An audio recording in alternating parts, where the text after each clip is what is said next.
Hey there, and I have another presentation. I actually made this one 2 years ago, and I've not really looked at it much since then, but I had a fun time with it, and I figure, since I did the last presentation, I'll record this one as well.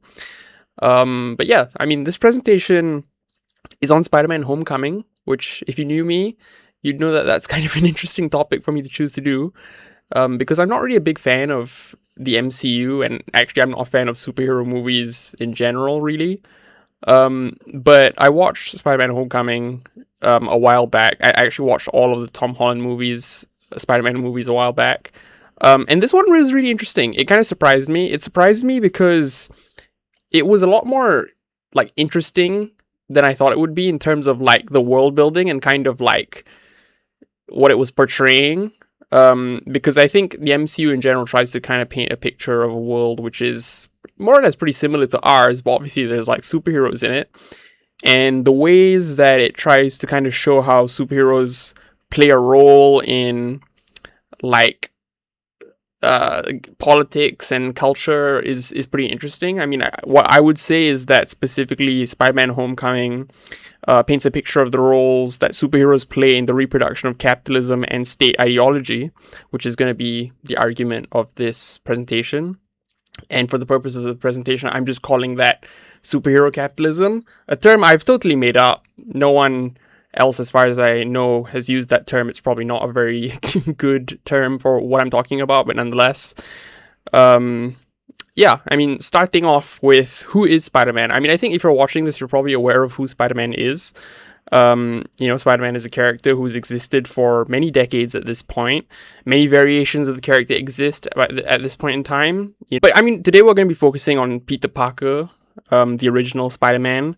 And yeah, I mean, over the years, and decades, there's been many kind of core aspects of his mythos that have been developed. You know, the fact that he's an orphan, that he was raised by Uncle Ben and Aunt May. Particular girlfriends like Mary Jane Watson and Gwen Stacy. These are kind of core parts of his character. You know, the origin story. With great power comes great responsibility, things like that, right? But I mean, really, I'm asking like a more like thematic question, right? Like, who is Spider-Man like on an essential level? And basically, in short, he's one of us. Spider-Man was developed conceptually in 1962 by Stan Lee. And the reason why he came up with Spider-Man was because Stan Lee basically felt that the superhero comics at the time were kind of too perfect. You know, they were too kind of similar to like paragons in the sense that they were morally upstanding and, had a lack of like flaws. And so Stan Lee wanted to create a character that young people could relate to. And that character was Spider-Man. And the reason why he was relatable to young kids is because Spider-Man was a nerd. He had problems with girls. Around this same time, the Marvel comics had developed the Fantastic Four, and the Fantastic Four were kind of along similar lines. Like, they were flawed characters, they had internal tensions, and basically there was like a lot more interesting storytelling in terms of like conflict and tension and things like that, which, Spider-Man is along similar lines, but he was more so like for young adult audiences. And in 1965, Esquire, the magazine, polled college campuses, American college campuses that is, and Spider-Man was picked alongside Bob Dylan and Che Guevara as students' favorite revolutionary icons. One interviewee selected Spider-Man because he was, quote, beset by woes, money problems, and the question of existence. In short, he is one of us. That quote's sourced from Comic Book Nation by Bradford W. Wright. I found that book pretty helpful for while I was doing the research for this. I kind of skimmed through the parts relevant to Spider-Man and kind of other things, as we'll see later. But yeah, like I said, I'm not really into superhero movies generally, but like many kids who grew up in, like many 2000s babies, I grew up watching Sam Raimi's Spider-Man trilogy. We'll be talking a bit about the Sam Raimi trilogy in terms of how it shows Peter's character, right? And what I'll say is that Peter's class background is an integral part of his characterization in the Sam Raimi trilogy. You have scenes from the first movie where Uncle Ben, I think he was an electrician, he was laid off in the first movie. Obviously, that then proceeds to make Peter tried to become a professional wrestler or not a professional wrestler, but like an amateur wrestler for a bit to earn some money on the side, which led to the "I need my money" meme. And I think in the third movie, he becomes a renter, and, he's living in New York. So if this was made in 2025, like, we might make a joke or something. Like, there would have been a joke in the movie that he was a Mamdani voter, maybe, or something, right? Statistically speaking, he probably was Peter Parker. But yeah, I mean, apart from that, in the movie, in this trilogy, the antagonists of Spider-Man and Spider-Man 2 are Norman Osborn and Otto Octavius, respectively. The first one, Norman Osborn, he's the CEO of Oscorp, and obviously Otto Octavius was a scientist employed by Oscorp. Oscorp is kind of like one of the prototypical examples of like the evil corporation trope, which appears in like a lot of comic book fiction and a lot of fiction in general, and I think has kind of clearly like latent, like it has latent kind of anti-capitalist themes, this trope, right? But yeah, I mean, to go back to Spider-Man Homecoming specifically, Peter spends most of Spider-Man Homecoming under the tutelage of Tony Stark. And the primary antagonist of Spider-Man Homecoming is the Vulture. The Vulture is an arms dealer, but he used to be a salvager who was contracted to clean New York, but lost work due to a partnership between Stark Industries and the government. Stark's history as an arms dealer, as well as the integration of superheroes into the national military apparatus post-Sokovia Accords, makes it clear that the movie's conflict isn't really about the legitimacy or the ethics of the arms trade or military power.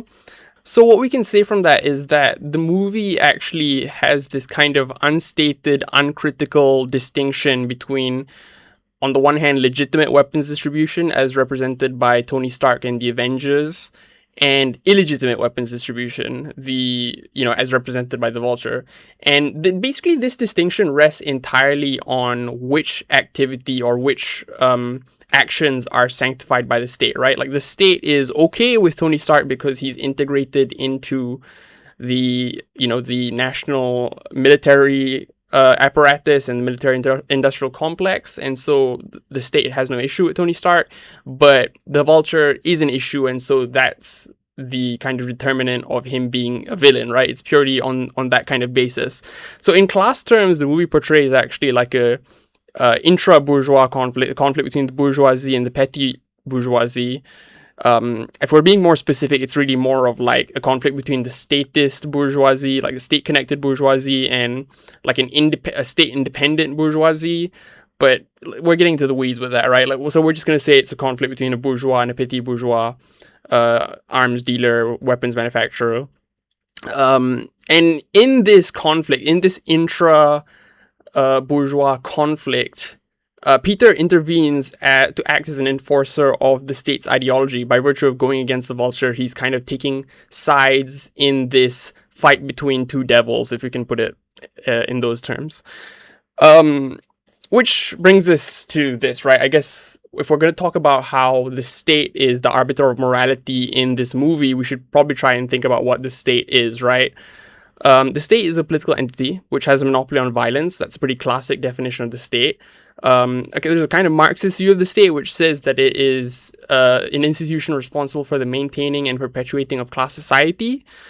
We'll kind of go more into that. The state is typically contrasted with civil society, the state being the quote-unquote government, acting as representative of the whole population, as represented by the photo of Hobbes's Leviathan, just on to the side of the text. If you're unfamiliar with this image is the cover of Thomas Hobbes' book, classic political text Leviathan, which is about kind of the formation of government as an institution.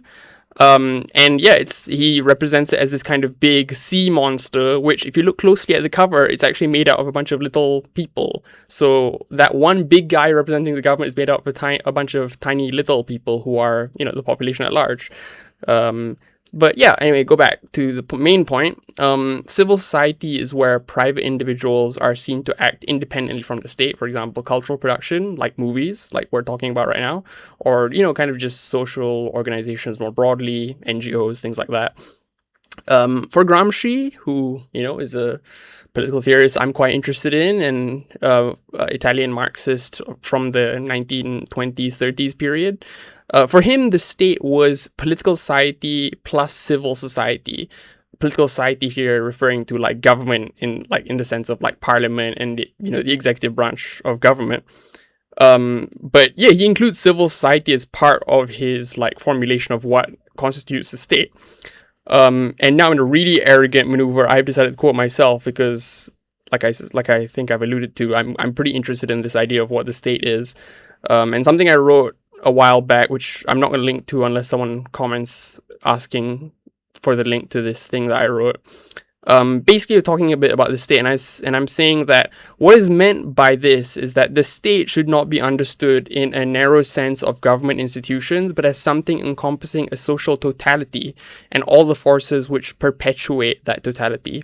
Hence, the distinction between the public sphere and the private sphere is actually purely conceptual, as in reality they are mutually reinforcing and irrevocably linked. What do we mean by that? Well, basically, right, when we think about the state as being the government institutions and we think of civil society as being like stuff that you're doing, the organizations that you're involved in that are like, not having to do with the government, quote unquote, we're talking about the ways in which they are actually, in some sense, pulling in the same direction, right? Because the state acts as a guarantor and the facilitator of certain norms and standards of conduct, right? Like the state is enforcing a legal system which regulates social behavior in some way, right? And this is the precondition for all sorts of different types of activities that a large group of people are then going to do within that state, right? But conversely, ideological discourses and social consensus are the things which give legitimacy to the state in carrying out this role as guarantor and facilitator of norms and conduct, right? So you can see that there's a kind of like reciprocal interaction and there's a kind of, like I said, mutual reinforcement of how, the state allows us to go out into the world and do all sorts of different things we like doing. And by virtue of doing all of those activities, we're also talking to people, we're discussing things, and we're discussing things with people, and we're then, through the social consensuses that we form and establish, we're then giving legitimacy to this state, which was the thing that to some degree regulated our ability to go and have those discussions and consensuses in the first place, right?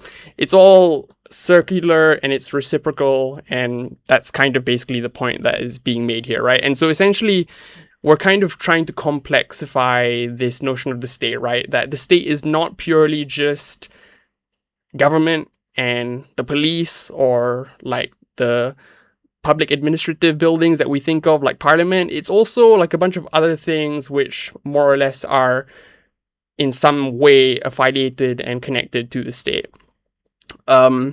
Which takes us to Louis Althusser, French Marxist, somewhat controversial considering he killed his wife, but we're not going to be talking about that today. We're going to be talking about his political theories. Oh, looks like I've messed up my presentation slightly here. But basically, yeah, I mean, Althusser, he splits the state into two categories: the repressive state apparatus, RSA, and ideological state apparatus, ISA. So we'll start with RSA. The repressive state apparatus is the parts of the state which function primarily by violence. It acts to force subordinate classes to conform to the state's ideology, and the examples are kind of very easy to see. People are kind of already clearly very aware of it. The legal system, courts, the police, the military, all of these things use force to in the sense of like repressive force. They use it to force people to act in ways that the ruling class want you to act in that way. And on the other hand, you have the ideological state apparatus. Now, these are the state apparatus that function primarily by ideology. They act to inculcate within subordinate classes ideas which encourage them to accept and justify their subordination. So that's kind of the key distinguisher, right? Is that the repressive state apparatus, the RSA, acts by force. It literally forces people to do certain actions, whereas the ISA is kind of establishing a social order which makes people feel that acting in certain way is actually in some way to their own benefit. And these ideas that the ISA is able to kind of propagate amongst the population are usually presented as apolitical or objective. You know, they're not seen as normative or subjective in any way. They're seen as kind of like almost scientifically true in some senses, or that anyone who disagrees with it would be kind of inherently irrational or stupid in some way. And yeah, examples of institutions that make up the ISA is like schools, the family, the church. By church, I don't mean the Christian church, I mean like kind of any organized religious institution, right? They all function in such a way as to establish a normative order in which people accept certain ideas as being beneficial and good, while kind of precluding alternate ways of thinking about the world, right? And now I've used a picture here of like someone puppeting a brain, and that might make you think that what Althusser and what kind of the Marxist people who are talking about ideology and the ways that ideology supports the ruling class, you know, they're saying, oh, so the ruling class brainwashes people. It's not really quite like that. I'd say that's quite a reductive way of thinking about this, right? Because like I said, like it's actually more about establishing a social order in which certain forms of action seem normatively rational, and that, you know, critically it's like it's not all bad, right? Because within the logic which is established by ideological state apparatuses, conforming to the values and expectations of the system actually confer benefits which are rational to pursue, you know. So it's not like people are only doing these things because they're stupid. No, it's actually more like ideology and ideological state apparatuses establish a situation in which it is actually very rational to conform to it. So I mean, another way of kind of talking about the distinction between repressive and ideological state apparatus is thinking about it in terms of like a positive case and a negative case for conformity, right? It's pretty clear that there's a negative case against like non-conformance, because like, say for example, if you break the law and you go to prison, then, you know, going to prison clearly imposes like a significant material cost onto a particular individual, right? But on the other hand, it's, if you conform to the law, you know, that actually confers material benefits. It's not just that you're spared from material costs, you are also conferred material benefits, such as, you know, the ability to kind of get any kind of work that you want. You know, if we're going to go by statistically, like people who don't go to prison are much more likely to earn larger amounts of money than people who do go to prison. So it's like, yeah, it's actually quite complicated, and there's kind of like many rational reasons why people would follow and conform to a normative order which is established by the ruling class. Moving on to social reproduction. Social reproduction refers to two things: the process by which the labor force reproduces itself. You can think about that in terms of like biological reproduction for now. And B, the process by which the current structure of society reproduces itself, right? So they're making it such that the way that things are run now continue to be run in exactly that way for the benefits of the people who it continues, or for the benefit of the people who it already benefits, right? So RSAs and ISAs function to ensure that both of these types of social reproduction happen. Within capitalism, institutions such as the school and the family and others act to socialize people in order to behave in ways acceptable to the status quo. I put a little asterisk there, because what do we mean by status quo? Like, ways acceptable to status quo? I said that by acceptable status quo, I mean acceptable to the interests of the ruling class, brackets defined non-mechanistically in that little tiny caveat in the corner. I put that. Because, yeah, like essentially, like of what I said earlier, the interests of the ruling class aren't like narrow interests such that, for example, it's in the interests of the ruling class that people are given an education, right? At least to like a secondary school level. And actually, it's to the benefit of everyone, not just the ruling class, that everyone gets given at the very least a secondary school education, right? So there's interests of the ruling class are defined non-mechanistically in the sense that it is in fact possible for the interests of the ruling class and the interests of the population at large to align, but it's to say that these institutions are primarily geared towards or have been established in such a way that their primary concern or their function under capitalism is to benefit the ruling class in a or to benefit or to give differing benefits to different social classes of people in society, such that there's a inequity of who is actually getting the benefit from these institutions, right? That's essentially what I mean by that. A little bit of a nitty-gritty point, but I think it's kind of important. Additionally, the family acts to produce the next generation of the working class. You know, you marry, you raise a family, those people grow up to then populate the next generation of the labor force, while also ensuring that domestic labor necessary to the reproduction of labor power is performed, and this work is typically feminized. If you want to go to work every day to get to, if you want to go to work every day to get money, to be able to survive, you do need to kind of have a household which is in good conditions so that you can, you know, like if you have a super messy house, you know, you might get sick, you might not be able to go to work. There's all sorts of reasons why there's so many kind of little things that facilitate the quality of life that we currently have, which happens in the domestic sphere, in the household.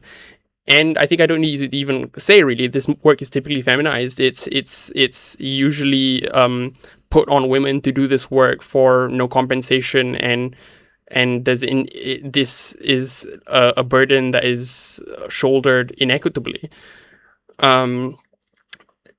And now again, going back to Spider-Man Homecoming, Spider-Man Homecoming presents superheroes as part of the ideological state apparatus. Spider-Man Homecoming shows Captain America has been integrated into educational videos in school. There's 2 scenes of this in the movie. There might be 3, I don't know. I haven't seen the movie in a while, but there's 2 scenes of it that I remember at the very least. The first one is a pretty obvious parody to like presidential fitness tests, right? He's being used to promote fitness in the students at Peter's high school. And yeah, if you're not aware, in American schools, they have this thing called the President's Fitness Challenge or something. I don't really know much about it. I'm not American. I know about it from Good Mythical Morning. But yeah, in the second video, Captain America is used as a way of discouraging kids in detention from misbehaving. I think the political implications of Captain America saying the only way to really be cool is to follow the rules are pretty self-evident. But in both instances, Captain America's image and cultural position as a quote-unquote hero is deployed to encourage behaviors which help to reproduce the labor force and the relations of production. Similarly, Peter's idolization of Tony Stark leads to him going down the pathway of becoming an auxiliary of the repressive state apparatus.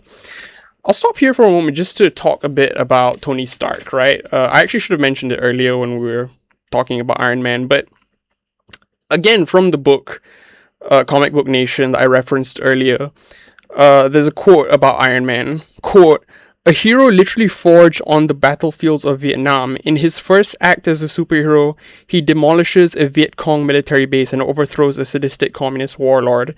As Tony Stark, he serves a vital function in America's military-industrial complex, both as a weapons inventor and a defense contractor. As Iron Man, he foils communist agents and battles Soviet supervillains in symbolic Cold War contests of power and will." The book also says that, Stan Lee later on, some years later, after the initial run of the comics during the Vietnam War era, later regretted the hawkish tone of the series. And, he said at the time, the writers of the comic thought that, the war in Vietnam was, a battle of good versus evil, but that they've since kind of grown to see that it was more complicated than that. But regardless, I think that kind of puts it into a proper context, right? Of Peter's idolization of Tony Stark has a clear kind of political valency, right? Because Tony Stark as a superhero, more than most superheroes, is really representative of kind of like very reactionary and authoritarian tendencies within American history. Moving on to pedagogy of the oppressed. as we just talked about, Spider-Man Homecoming, many of the scenes are set in a school, and the school is one of the primary sites of social reproduction. And Paulo Freire, who's a Brazilian social theorist and like thinker of education, he wrote a book called Pedagogy of the Press, which has since become like a global classic. And in it, he outlines a vision for critical pedagogy. If you're unfamiliar with the term pedagogy, it basically means like the process of learning, more or less. He outlines a vision for critical pedagogy, which he contrasts with the currently dominant form of education. Now, he calls the dominant model of education the banking model of education. This model treats students as empty receptacles who must receive knowledge from educators. And this is seen as dehumanizing. Critical pedagogy instead sees teachers and students as both being essential parts of the process of acquiring knowledge. The student is understood to be just as capable of critical reflection and knowing, of being subject and not merely object, thus allowing them to reclaim the humanity they were denied by traditional education. Now, what this means isn't that, you know, teachers don't bring value in the process of education, right? I think that's like very clearly not the case. Teachers clearly play a very vital role, but, you know, the important role of teachers is actually in developing students' critical faculties.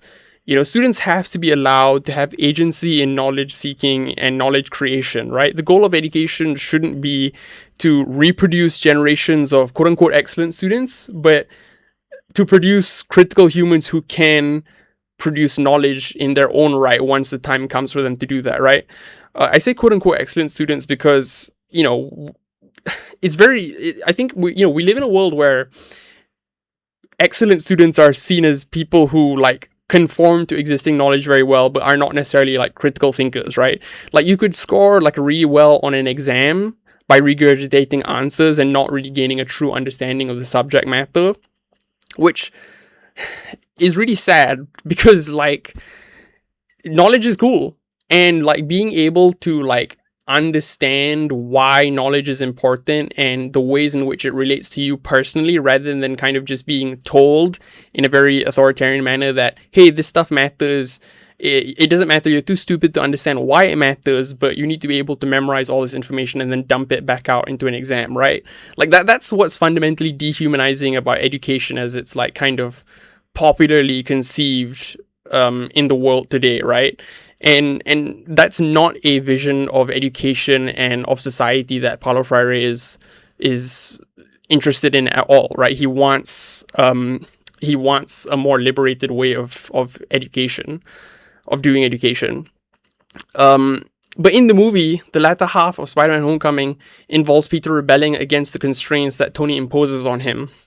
Tony, whilst recognizing Peter's potential, deals with him paternalistically throughout the movie. And Peter's insubordination to that is not all that different from standard teenage rebellions against authority, but as I've kind of outlined here, like these rebellions have to be understood as rebellion against dehumanization, right? Against the arbitrary limiting of students and young people's capacities because they're being told that they don't actually understand as well as educators and people in authority. But by going against Peter's wishes, Peter no longer has the technological advantages conferred on him. Nonetheless, he manages to succeed when exercising the agency that he was previously denied, reclaiming his humanity. And then he holds on to that agency by declining Peter's offer to join the Avengers, right? He's going to be our friendly neighborhood Spider-Man, and that allows him to be a liberated human, not under the imposed constraints of more senior superheroes. But